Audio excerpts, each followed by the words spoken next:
ఈ పరిశుద్ధ గ్రంథం మొదటి పాఠంగా పాత నిబంధన గ్రంథం నుండి ప్రవక్త యెషయా గ్రంథం 58వ అధ్యాయం 6వ వచనం నుండి 10వ వచనం దేవుని వాక్యం చదవగలము. సత్యములోనికి పూడే ఆత్మనడుపు. పరిశుద్ధ గ్రంథం నుండి యెషయా గ్రంథం 58వ అధ్యాయం 6వ వచనం నుండి 10వ వచనాలు దేవుని వాక్యం చదవగలము. దుర్మార్గులు కట్టిన కట్టను విప్పుటయో, కాడిమాను మేకులు తీయుటయో, బాధింపబడిన వారిని విడిపించుటయో, ప్రతి కాడిని విరుగుగొట్టయో నేను నేర్పించుకున్న ఉపవాసము కదా. నీ ఆహారము ఆకలి కొనిన వారికి పెట్టుటయో, నీ రక్త సంబంధికి ముఖము తప్పింపకుండుటయు, దిక్కుమాలిన బీదలను నీ ఇంట చేర్చుకున్నటయు, వస్త్రహీనుడు నీకు కనబడినప్పుడు వానికి వస్త్రం లిచ్చుటయు, ఇదే కదా నాకిష్టమైన ఉపవాసం. అలాగున నీవు చేసిన ఎడల నీ వెలుగు వేకువ చుక్కవలే ఉదయించును, స్వస్థత నీకు శీఘ్రముగా లభించును, నీ నీతి నీ ముందర నడుచును, యెహోవా మహిమ నీ సైన్యపు వెనుకటి భాగమును కావలి కాయను. అప్పుడు నీవు పిలువగా యెహోవా ఉత్తరమిచ్చును, నీవు మొరపెట్టగా ఆయన నిన్ను ఆనుకొనును. ఇతరులను బాధింపబడుటయు, వ్రేళ్లు పెట్టి చూపి తిరస్కరించుటయు, చెడ్డదాన్ని బట్టి మాట్లాడుటయు, నీవు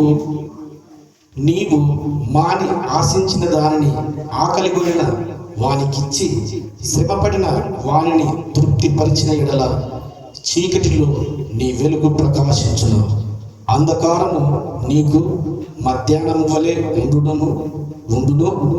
యెహోవా నిన్ను నిత్యము నడిపించును. ఈ చెట్టు వాక్యం ఓ దేవా వందనము, ఓ దేవా వందనము, ఓ దేవా వందనము. రెండో పాఠముగా పత్రిక భాగం నుండి అపోస్తలుడైన యోహాను రాసిన మొదటి పత్రిక 3వ అధ్యాయము 16వ వచనం నుండి చివరి వరకు రాయబడిన వాక్యం చదువుగా విందాం.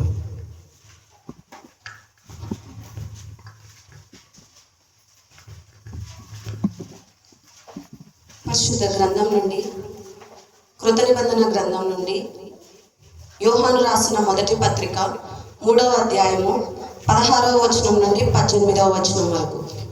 ఆత్మనడుపు సత్యములోనికి పూడే ఆత్మనడుపు. పరిశుద్ధ గ్రంథం నుండి యోహాను రాసిన మొదటి పత్రిక 3వ అధ్యాయము 16వ వచనం నుండి 18వ వచనం వరకు. ఆయన మన నిమిత్తము తన ప్రాణము పెట్టెను గనుక దీని వలన ప్రేమ ఎట్టిదని తెలుసుకొనుచున్నాము.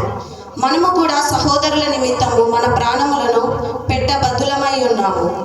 ఈ లోకపు జీవనోపాధి గలవాడై ఉండి తన సహోదరునికి లేమి కలుగుట చూచియు అతని ఎడుల ఎంత మాత్రమును కనికరము చూపని వాని యందు దేవుని ప్రేమ ఎలాగు నిలుచును? చిన్నపిల్లలారా, మాటతోనూ నాలుకతోనూ కాక క్రియతోనూ సత్యముతోనూ ప్రేమిద్దాము. నా ఈ వాక్యం దేవుడు దీవించును. ఓ దేవా వందనము, ఓ దేవా వందనము, ఓ దేవా వందనము. అందరం లేచి నిలబడి కీర్తన 82వ కీర్తన ఉత్తర ప్రత్యుత్త రీతిగా చదువుకుందాం. కీర్తనల గ్రంథం 82వ కీర్తన ఉత్తర ప్రత్యుత్త రీతిగా చదువుకుందాం. పరిశుద్ధ గ్రంథం నుండి 3వ పాఠంగా దావీదు మహారాజు రచించిన సంకీర్తనలు 82వ కీర్తన మొదటి నుంచి చివరి వరకు ఉత్తర ప్రత్యుత్తరంగా చదవబడు. పరిశుద్ధ గ్రంథం నుండి దావీదు మహారాజు రచించిన సంకీర్తనలు 82వ కీర్తన మొదటి నుంచి చివరి వరకు ఉత్తర ప్రత్యుత్తరముగా చదవబడు.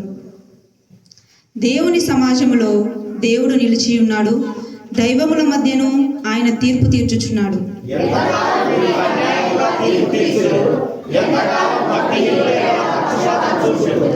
పేదలకును తల్లిదండ్రులు లేని వారికి న్యాయము తీర్చుడి, శ్రమగల వారికి దీనులకును న్యాయము తీర్చుడి.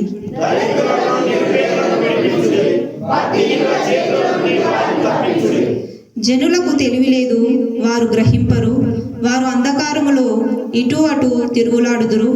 దేశమునకున్న ఆధారములన్నీ కదులుచున్నవి.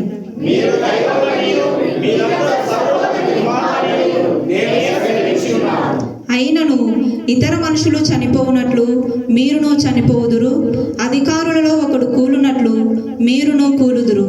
దేవా లెమ్ము, భూమికి తీర్పు తీర్చుము, అన్యజనులందరూ నీకే స్వాస్థ్యముగా ఉందురు. తండ్రి కుమార శుద్ధాత్మకును తగు స్తుతి మహిమలు కల్గుగాక. ఆదినిప్పుడు ఎల్లప్పుడు అయినట్లు యుగములను నామే. తండ్రి కుమార శుద్ధాత్మకును తగు స్తుతి మహిమలు కలుగుగాక. అందరం అదే రీతిగా నిలుచుండి సువార్త భాగము చదువుగా విందాం. పరిశుద్ధుడైన మత్తయి సువార్త 19వ అధ్యాయము 35వ వచనం నుండి 38వ వచనం వరకు రాయబడిన వాక్యమును చదువుగా విందాం. మత్తయి సువార్త 9వ అధ్యాయము 35వ వచనం నుండి 38వ వచనం వరకు రాయబడిన వాక్యము. సువార్త పాఠంగా పరిశుద్ధుడైన మత్తయి రాసిన సువార్త 9వ అధ్యాయం 35 నుండి 38 వచనాలు. ఆత్మ నడుపు సత్యములోనికి పుడే, ఆత్మ నడుపు. పరిశుద్ధ గ్రంథం నుండి పరిశుద్ధుడైన మత్తయి రాసిన సువార్త 9వ అధ్యాయం 35వ వచనం నుండి ప్రారంభం. యేసు వారి సమాజ మందిరంలో బోధించుటకును, రాజ్య సువార్త ప్రకటించుటకును, ప్రతి విధమైన రోగములను స్వస్థపరచుటకును, వ్యాధులను స్వస్థపరచుటకును సమస్త పట్టణముల యందును గ్రామముల యందును సంచారము చేసెను. ఆయన సమూహమును చూచి వారు కాపరి లేని గొర్రెల వలె విసికి చెదిరి ఉన్నందున వారి మీద కనికెరపడి కోత విస్తారమే గాని పనివారు కొద్దిగా ఉన్నారు గనుక తన కోత కొరకు పనివారిని పంపుమని కోత యజమానుని వేడుకొనుడని తన శిశువులతో చెప్పాను. ఈ కొద్ది వాక్యం దేవుడు దీవించును.